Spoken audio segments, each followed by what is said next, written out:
Bismillahirrahmanirrahim. Assalamualaikum warahmatullahi wabarakatuh. Bertemu dengan saya, Nurul Putri Utami, akan mengampu mata kuliah kewirausahaan pertemuan kedua dengan topik analisis SWOT. Nah, supaya kita bisa menjadi seorang muslim yang sejati, kita sebaiknya memahami diri sendiri, gitu ya, supaya kita bisa mengaktualisasikan potensi yang kita miliki. Apa itu analisis diri? Menurut Bergson, analisis adalah penilaian yang cenderung mengurai kenyataan yang berakibat pada pemilahan yang berlanjut dengan hilangnya kenyataan itu sebagai keseluruhan yang utuh. Sedangkan diri dapat diartikan sebagai orang atau perorangan. Sehingga analisis diri merupakan penalaran atas diri sendiri yang lebih cenderung mengurai kenyataan yang berakibat pada pemilahan yang berlanjut pada diri seseorang sesuai dengan karakter dan sifat. Nah, untuk apa kita menganalisis diri? Analisis diri itu sangat penting dan perlu dilakukan oleh masing-masing individu untuk menuju manusia yang lebih progresif atau lebih maju. Bagaimana caranya? Nah, yang pertama, kita harus menyiapkan diri kita. Jadi, siapkan diri saya. Kenali diri sendiri dan juga pahami kira-kira apa yang menjadikan saya ada gitu. Kamu harus berpikir bagaimana diri Anda itu ada di dunia ini.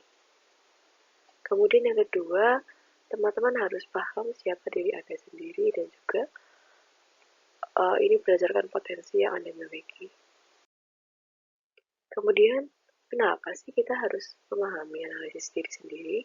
Yang pertama adalah untuk mengenali diri sendiri, mengetahui potensi diri, kemudian mengetahui kekurangan dan kelebihan pada diri pribadi masing-masing, introspeksi diri, dan juga untuk merencanakan konsep diri.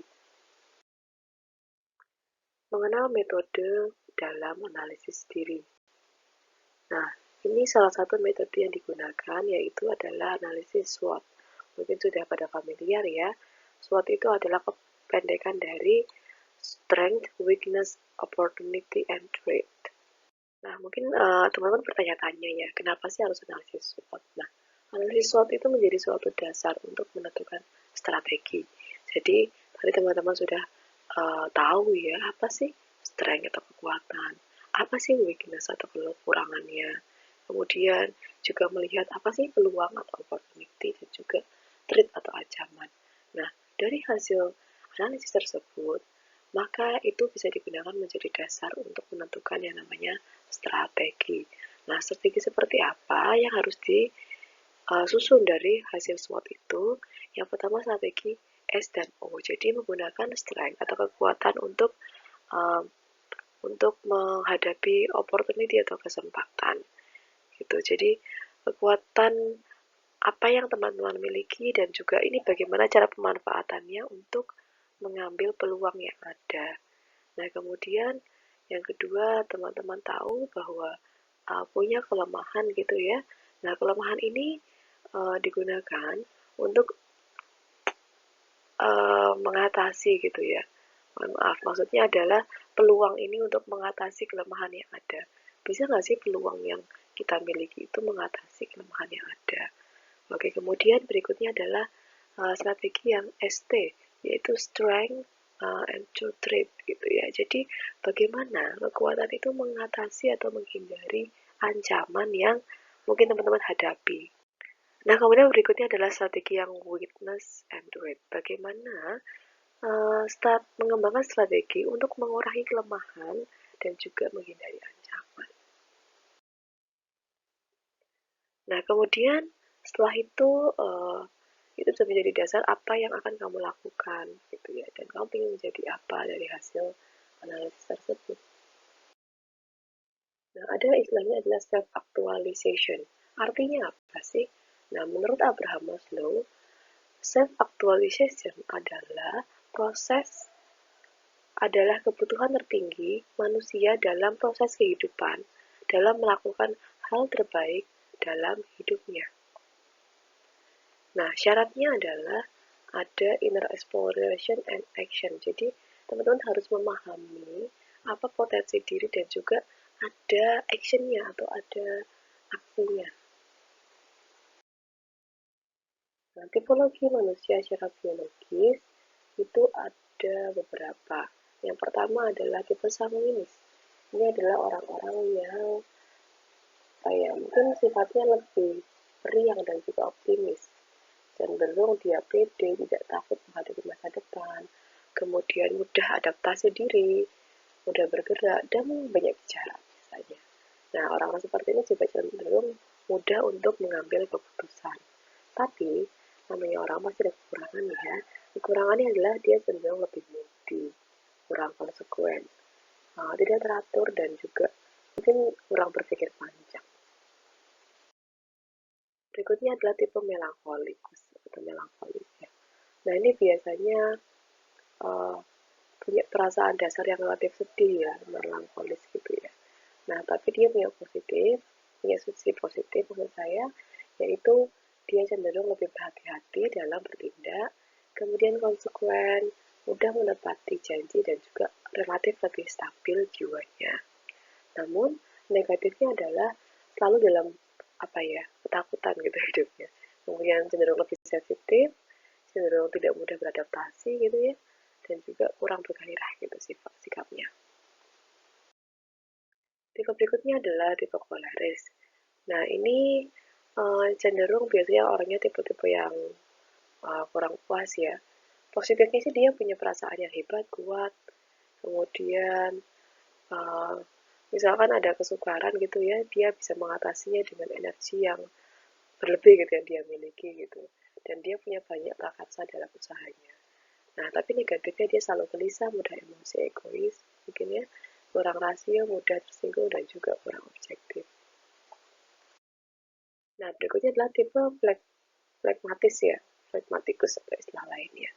Nah, ini biasanya cenderung orangnya tenang gitu ya, dan juga netral. Positifnya dia juga banyak ketegangan dalam perasaan. Kemudian mudah memiliki harapan yang hebat, tidak emosional, tidak mudah terharu, tidak mudah panik, bersikap tertib, teratur, dan mudah mengampuni.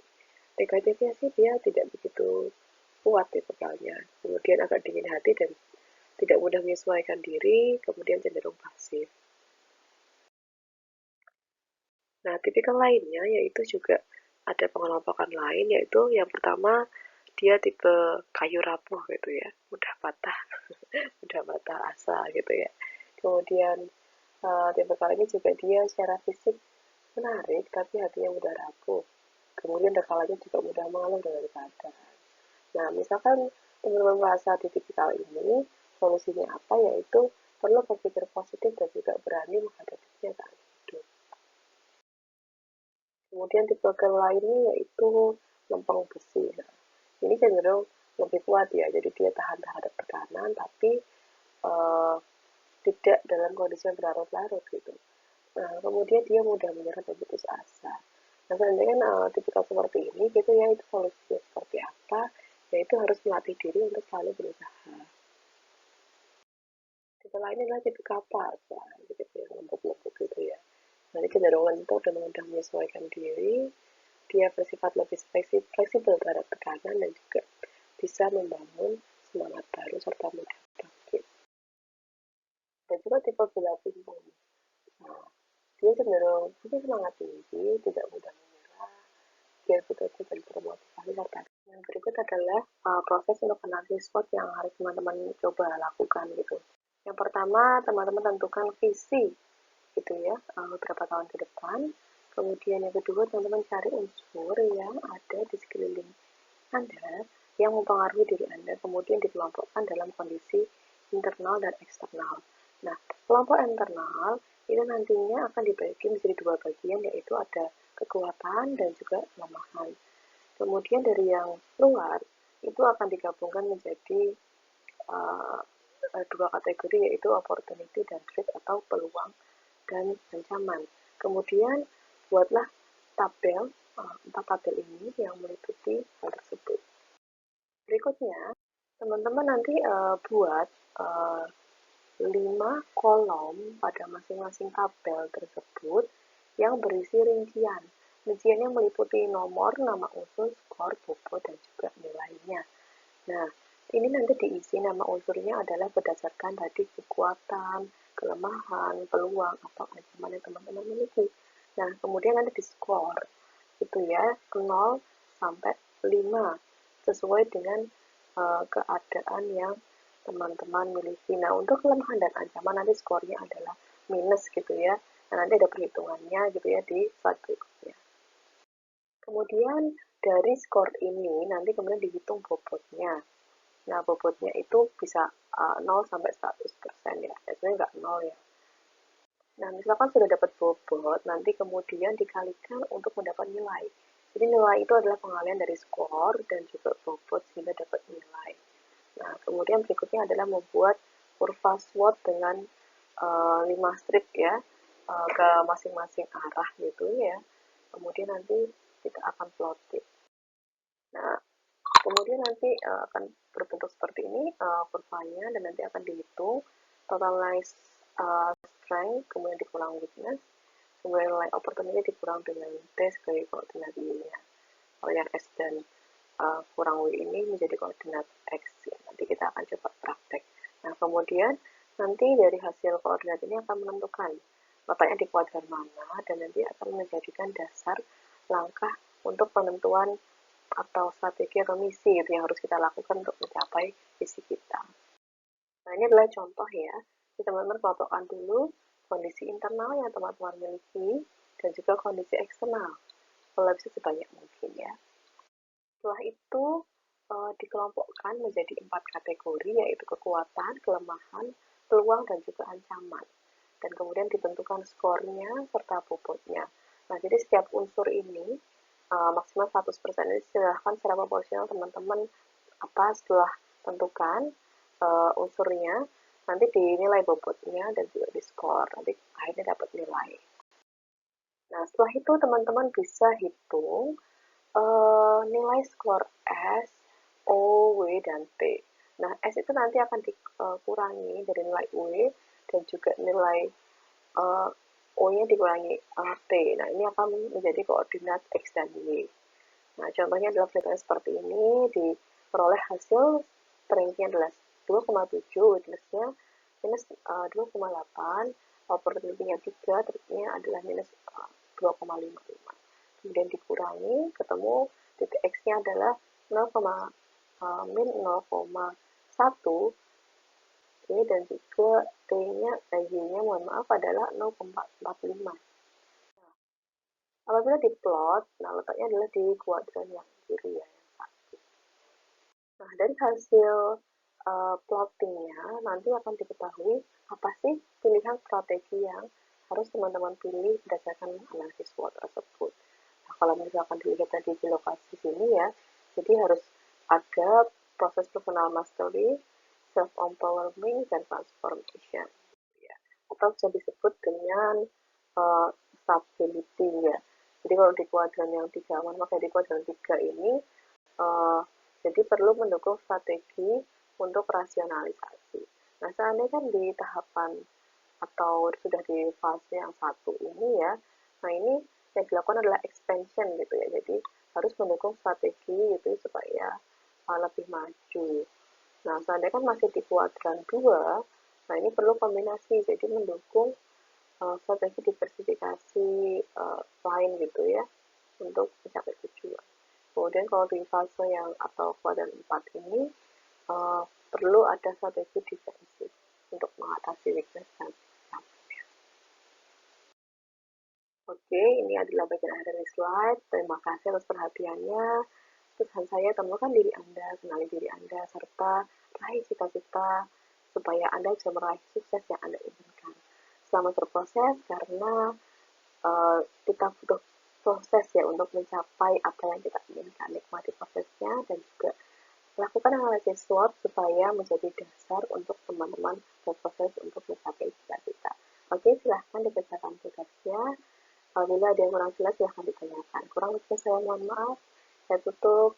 Cuma kita hari ini berjalan bersama-sama. Alhamdulillah, kurang lebih saya mohon maaf. Saya pamit dulu. Wassalamualaikum warahmatullahi wabarakatuh.